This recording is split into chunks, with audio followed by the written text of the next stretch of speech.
President Bola Tinubu yesterday advocated discussions on empowering regional blocs to establish well-funded standby military forces to help contain military adventurers, rampaging waves of terrorism and religious extremism. Tinubu made the call in Abuja in his keynote address at the summit on the state of democracy in Africa. He canvassed for a strengthening of regional economic communities to drive integration and trade ties among African countries in order to deepen democracy and accelerate development across the continent. The president contended that through bitter experiences, Nigeria had learned that the solution to poor democratic governance was having more democracies. On his part, former President Olusegun Obasanjo said the answer to the myriad challenges confronting democracy in Africa lied in re-examining the model of democracy passed on to countries on the continent by their colonial masters. Right, a review of democracy on the African continent. Some have said it's working, others have said we need to develop our own style of government, but a number of important things mentioned at the summit were fine. To a large extent, we're increasingly going back to where we used to be in the 1990s. And I deliberately use 1990 as a marker because as of the year 1990, most African nations got independence in 56, 57, some 60. Maybe a case, except for Egypt or Liberia that have been at it for a while. But when you look at it greatly, as at the year 1990, about close to 40 years or 50 years afterwards, the 60s baby or 57 baby, we had gotten close to about 100 coups on the African continent. And we're back to that era because democracy as it is today is not working. Now, why is it not working? Because of the sit-tight and corrupt African leaders. Those that use electoral bodies to rig elections and do all sorts of shenanigans. And I think we sounded it very loudly and clear that an average leader that wants to sit tight in power is planning a coup. An average leader that uses the electoral bodies to rig elections to favor him is planning a coup.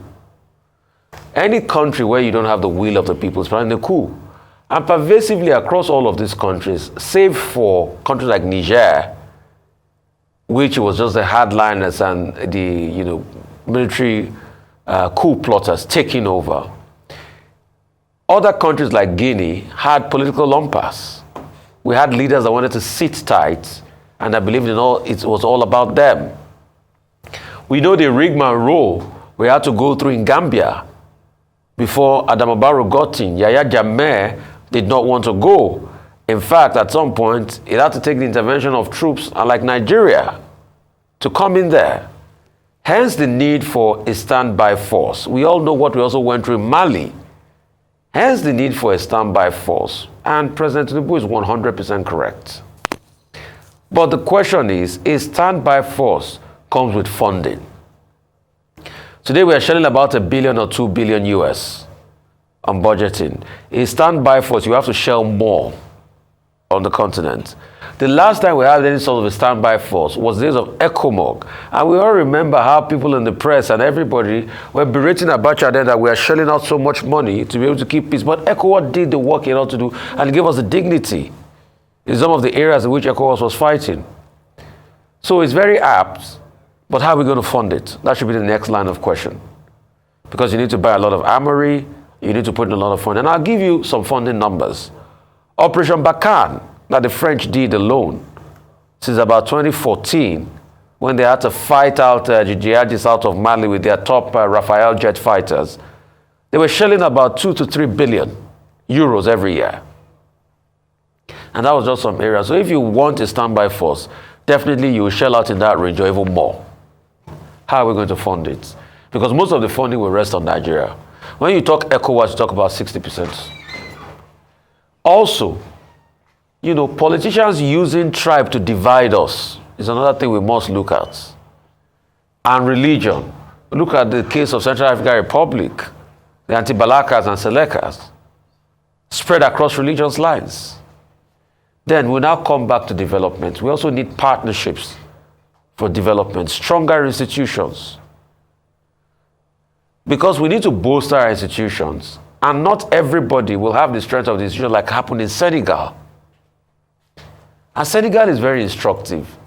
That the Constitutional Court of the nation had to overrule the presidents. It can hardly happen here. Or countries like Kenya, that their legal system have had to tell them, go and redo an election. It can hardly happen here. That's why when Olusegun Obasanjo was speaking, he touched on this few points, partnership for development and all of that. But all in all, the president was represented by Kashim Shettima. They said all the right things. They made all the right noises. But the state of democracy, like I said, in Africa, has gone back to the states where we were in the early 1990s, where we're riddled with a lot of quarrel. We're having that proliferation once again. And also, we're having sort of what the French would call a dégagisme, a tussle, a violent shaking of the system. Take, for instance, they're going to have elections in South Africa on the 29th of May. For the very first time, the ANC might not get across the 50% mark. So the people are also revolting, and there's a lot of uncertainty. But we need to have a strong collaborative effort and tell ourselves the truth about this. And like Thomas Isodore Noah Shankara will say, colonialism, abba. Imperialism, abba. Down with colonialism, down with imperialism. But Africans and African leaders must, one, be patient, look at the tides, be able to bring our continent together, secure our continent, develop our continent. And the people of Africa must stand up tall. In French, they say, responsable d'Afrique, prenez conscience. Peuple d'Afrique bat tout ce combat. That's how we can do it in this continent. Okay, this was President Tinubu speaking through Vice President yesterday, as Senator Kashim Shettima representing him, at an event organized by the Yaradua Foundation, focusing on the state of democracy in Africa. First, I think that the foundation chose the right topic, state of democracy in Africa, which has been giving people a lot of concerns in the light of the military interventions that we have seen in Guinea-Conakry, Burkina Faso, Mali, Niger, and 2 years ago, before the transition, in Chad, and then also in Gabon. Now, at this occasion, Vice President Kashim Shettima, representing Senator President Bola Ahmed Tinubu, made a number of contributions. The first plank was the president calling for a standby regional force in Africa to address the challenge of terrorism, forceful takeover of power, and all that. And I dare say that there's nothing original in what the president was saying.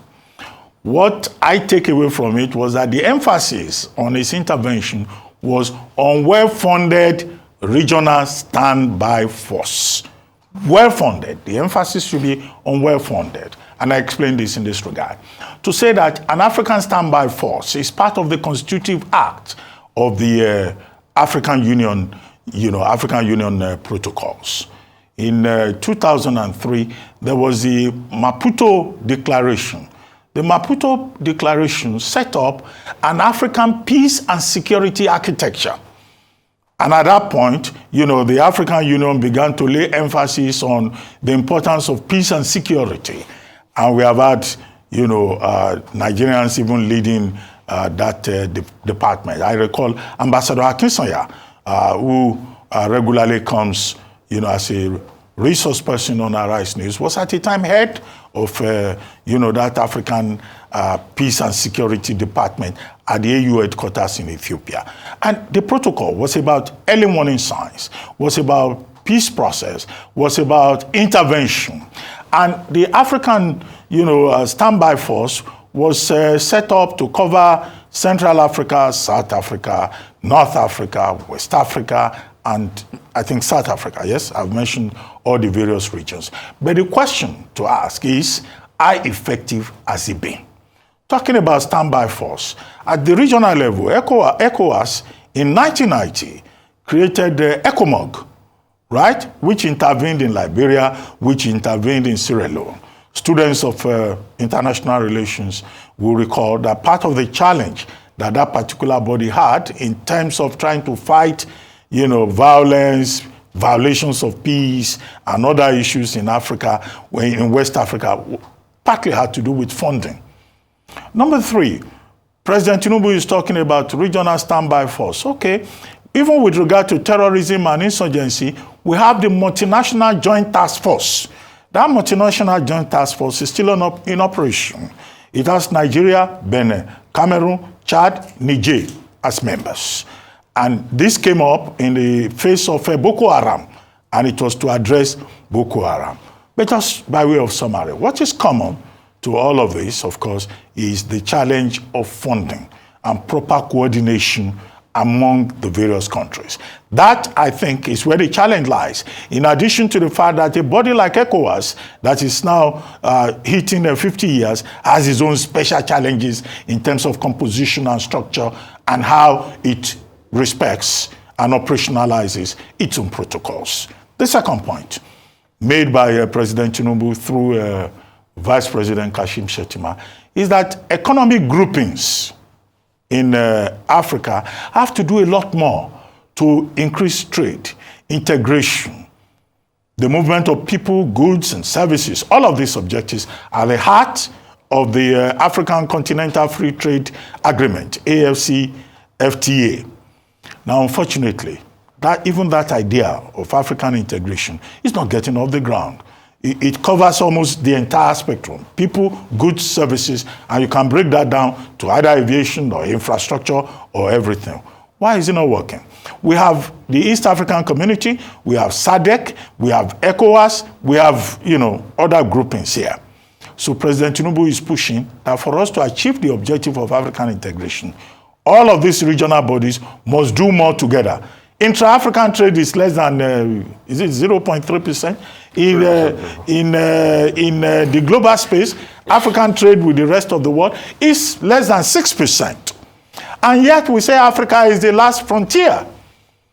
Now, the whole objective of the AFCFTA is that Africa should not be the provider of raw materials for developed countries. It should also be a center of development. So President Tinubu is right on the score by saying that we need to jumpstart the development process by deepening integration, cooperation. It's called the 3 calabashes. It's there in the theory. Don't let me waste time with all the literature. The idea of the 3 calabashes, how do we deepen in that direction? The third point that President Tinubu made, which I also think is an important reminder, is about democratic governance. And it was in that regard that Vice President Kashim Shettima, representing him, referred to issues about what is happening to democracy. This, what do you call it now?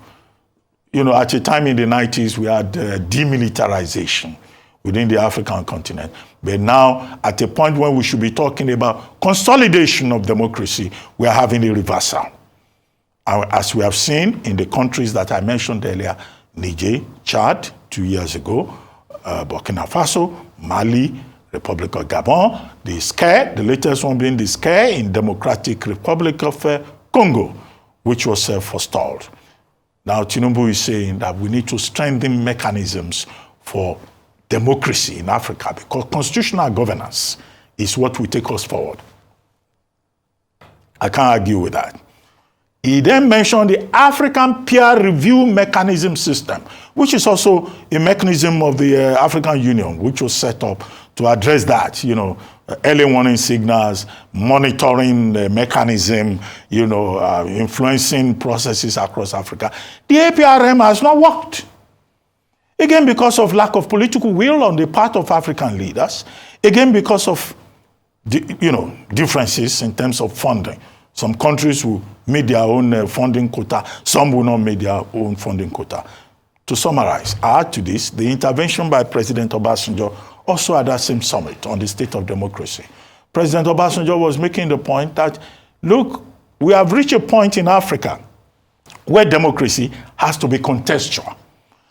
How do we structure our democracy to fit into our culture, into our attitudes, into the kind of circumstances that we find in our countries. Now, President Obasanjo has been very consistent in that regard, and I think it's an important part of the conversation to this extent. And I refer to Fareed Zakaria, who is the author of The Future of Democracy, illiberal democracy in the developing countries and the modern world. And his argument is that democracy does not necessarily translate into liberalism. All of those factors that you have, about free speech, free movement, fundamental human rights and all that. Certain other countries, as Ato Emokun has argued, the American economist, in his study of the subject, has said that, look, some countries have what they call trade-offs. So I don't know whether what President Obasanjo is talking about is the trade-off from Ato Emokun, or is making just simply the same argument that Fareed Zakaria has made in The Future of Democracy about democracy being contextual. But my fear is about the character of African leaders and politicians, even when you make democracy contextual. The only contextual thing that I see in Africa is that our leaders want to be monarchs. They want to amend the constitution to remain in power forever. And we have seen all of these examples from Cameroon to Equatorial Guinea to Democratic of Republic of Congo, to Togo, to Angola and in other places. And even Gabon, where there was a dynasty. Togo, where there was a dynasty. Chad, where a dynasty has also been imposed on the people. This is the challenge we face with the state of democracy in Africa. Very apt header for the summit organized where the president spoke, as we mentioned, represented by the vice president. And a number of things have already been established. I'll just say a few more to add to the conversation this morning. When we look at the state of democracy, this has come under conversation in recent times, as you would imagine, following the spate of coups that have ravaged not just the West African bloc, but other parts on the African continent. And so the big question has been, a number of scholars positing that, is democracy, as introduced by the Western world, working on the African continent? Because it seems like, whether it be democratic coups or actual military coups or sit-tight leaders, it doesn't seem to have been working quite well on the African continent. And there are a number of reasons for this. Of course, number one, we will look at the strengths of leadership in terms of the types of leaders. We'll look at the constitutions and the power of the people, or the people as part of governance. These are some of the things that we'll look at when we look at the strength of democracy in Nigeria. Now, on the African continent, one of the things that the president said in his keynote address yesterday, as has been the header for this morning, is a call for regional standby force. As has been said, this has been employed in response to coups that have happened in recent times. Recall with regards to Niger, when the Niger coup happened, and the president, as chairman of the ECOWAS, had talked about the use of force when necessary in order to bring them, to work against the coupists and bring to a return to democracy in Niger. Unfortunately, that didn't quite work out. And so when we talk about a well-funded regional standby force as a response to not just terrorism, but also the spate of coups on the African continent, it's important to look at how well it has worked in the past. In the case of Gambia, it worked in terms of applying pressure and force, regional force, to in the country. But unfortunately, in Niger, it didn't seem to happen. In fact, what then happened was that the three countries came together to form their own regional or three-country response to ECOWAS. And so the conversation again would go back to how strong is democracy on this continent, and beyond funding is also a political will, a will to actually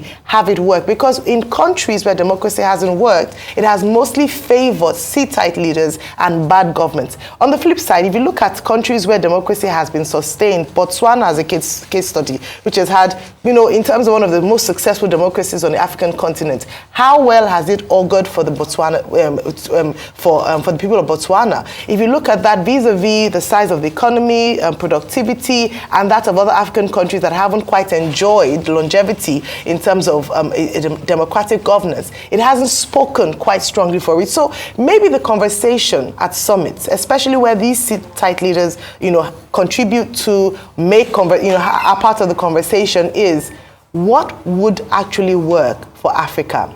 If we don't sort out our challenges internally, and we continue to be exposed to foreign interference, then we'll never have the unity that has been pushed again and again at summits like this. What would just happen would be another opportunity to talk, another document and communique being released with nothing at all being done. A case in point is the AFCTA that has been talked about a number of times. When that was introduced, it was seen as a great introduction, fantastic, but the implementation has met a number of bottlenecks. So until leaders and countries in Africa are ready to work together, are ready to come together as a bloc, as a united bloc, because we can only do so much as individual nations, until they're ready to come to the table, ready and willing to work together, we'll continue to have summits like this with no real change or no real impact following such summits. Again, the standby force, great call, has been on ground,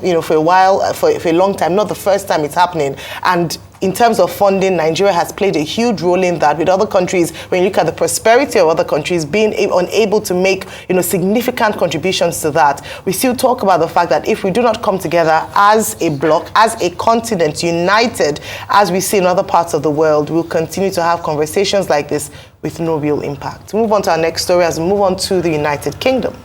Prime Minister Rishi Sunak has called a summer UK general election to take place on Thursday, 4th July, months earlier than expected by the country. He had been widely expected to wait until the autumn before triggering the poll, which does not legally have to be held until January 2025. But in a surprise move, he announced the first July election since 1945. Sunak's call a snap general election threw the fate of his embattled Conservative Party to a restless British public that appears eager for change after 14 years of Conservative government. Right, so 4th of July is Independence Day in Nigeria.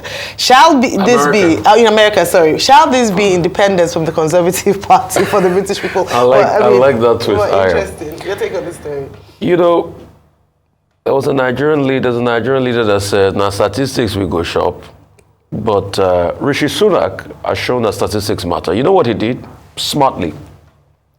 Once the inflation numbers came out, the target was 2.1. Once they got 2.3, he knew he was going to be able to press a case that inflation had reduced and give it to him. After all the kerfuffle Liz Truss created, which she wanted to do like a Reagan-style economic whip-up, which we knew was not going to work for Britain, that make the gilt market fall.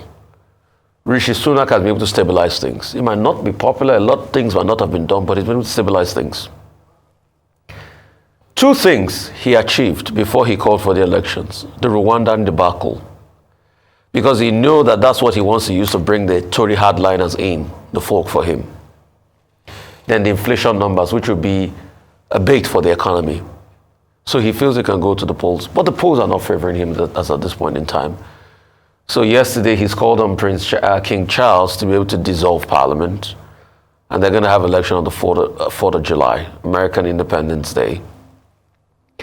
What I hazard will happen, there are two case scenarios I'll posit.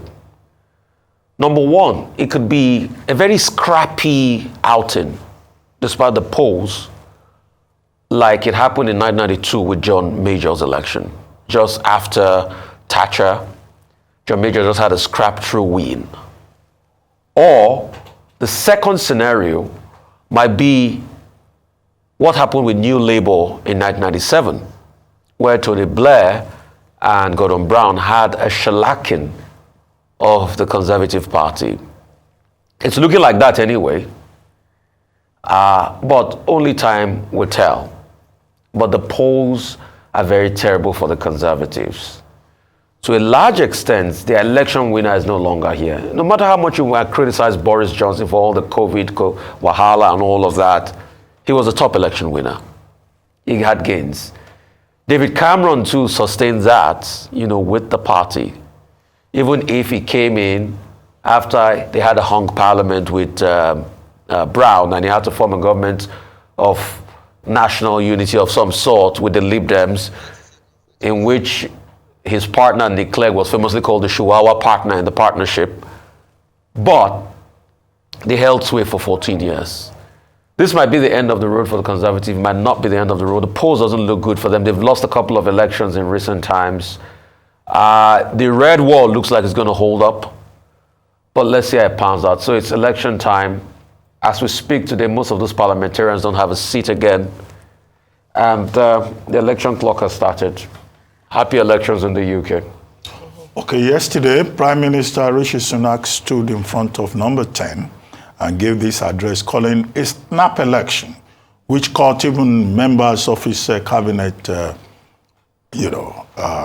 surprised. They were surprised because there had been no prior notice. Now, and then it was a rainy day. By the time he finished, he was drenched.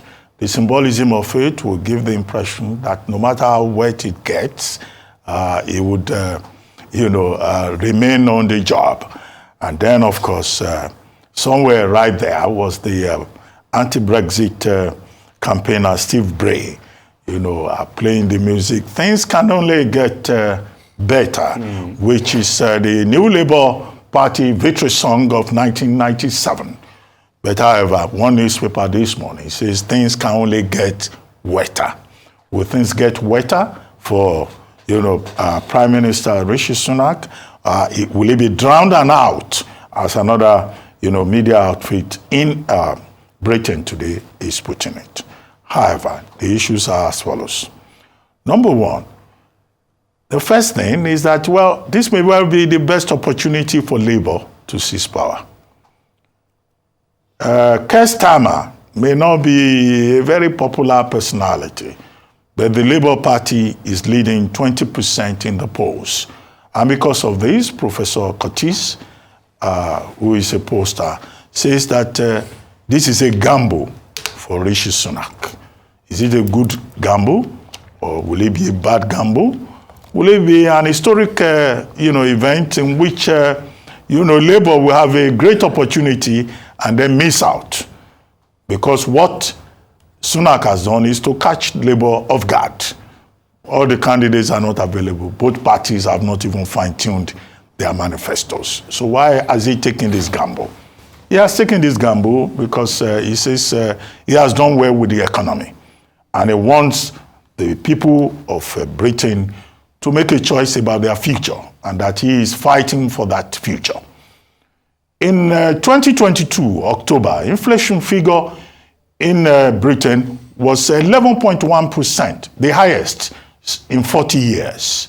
Now, as of yesterday, they have been able to bring it down to 2.3%, which is close to the 2% target. That doesn't mean that rate cuts will happen automatically. It's still uncertain when the Bank of England will cut the rates, but he has capitalized on this.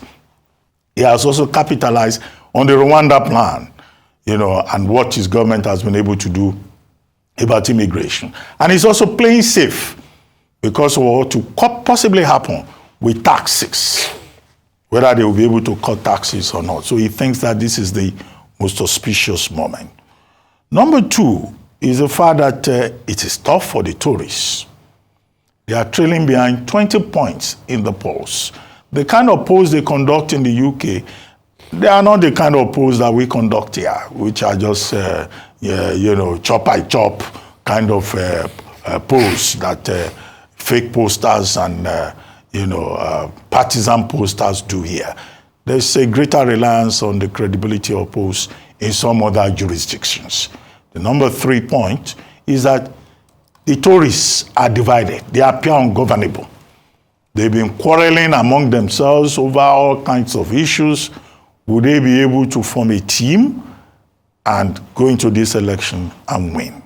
Keir Starmer, speaking for Labour, of course, has also intervened. He says, the Tories have been presiding over chaos for about 14 years that they have spent in power, and that Labour is prepared to lead Britain to a better future, and that a vote for the Conservatives will be a vote for the voice.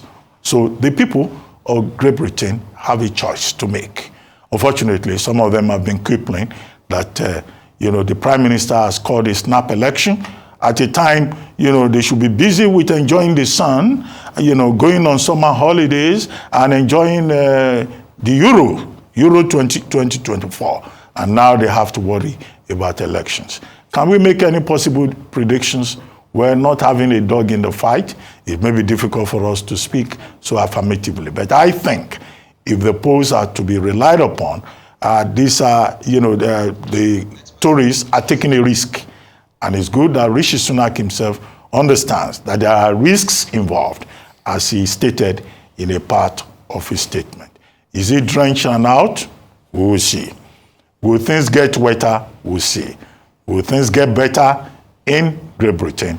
It is for the British to decide.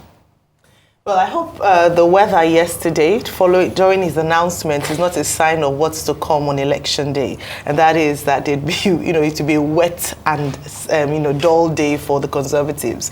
But again, a number of people have asked, okay, what happens next?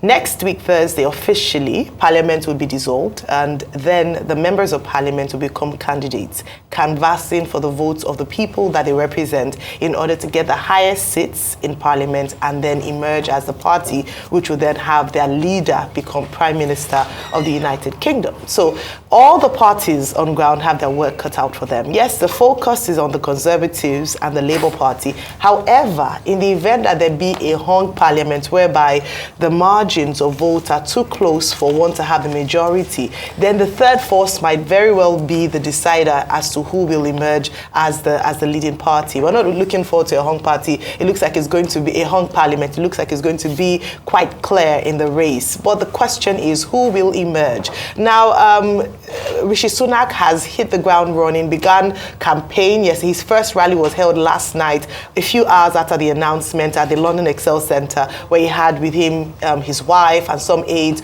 who had gone to speak to the people. And early this morning, he was live on TV on the BBC to also sit down for an interview. And that gave some clarity as to where they are now in terms of the party, him as leader of the party, and how he hopes he's going to fare. A number of things, of course, some wins he's hoping to rely on. Because again, and that was my thoughts when I heard the announcement, the speculations are that the fact that things might get worse by autumn, so let him call the elections now, whilst he's been able to gain some in terms of inflation numbers, and of course with the Rwandan deal and immigration, which is high in terms of the judging of both parties and both individuals. Now, Labour have consistently talked about the NHS, tax cuts, tax reprieve, the state of the economy, looked at immigration as well, just the general, particularly economy, in view of how well the Conservatives have managed the economy in recent times, and so seem to be ahead in terms of figures, popularity polls, opinion polls. They seem to be winning on that front, and the Conservatives seem to be struggling at the moment. The Lib Dems and the other smaller parties are also in the ring. They might get a few seats here and there, and so they are also on the streets, campaigning and knocking the door. It's exciting times in the UK, and I do believe that in the next few days it's going to be quite explosive in terms of personalities coming forward beyond the parties and beyond, campaigning with the people in their constituents. A number of slings here and there, but usually the British conduct themselves quite civilized in terms of the way that they conduct their elections. But interesting times. Let's see what happens on the 4th of July. Like I said earlier on, shall it be Independence Day from the Conservatives in the United Kingdom to Labour, or shall it be status quo and business as usual, and they continue as things are currently? Interesting times.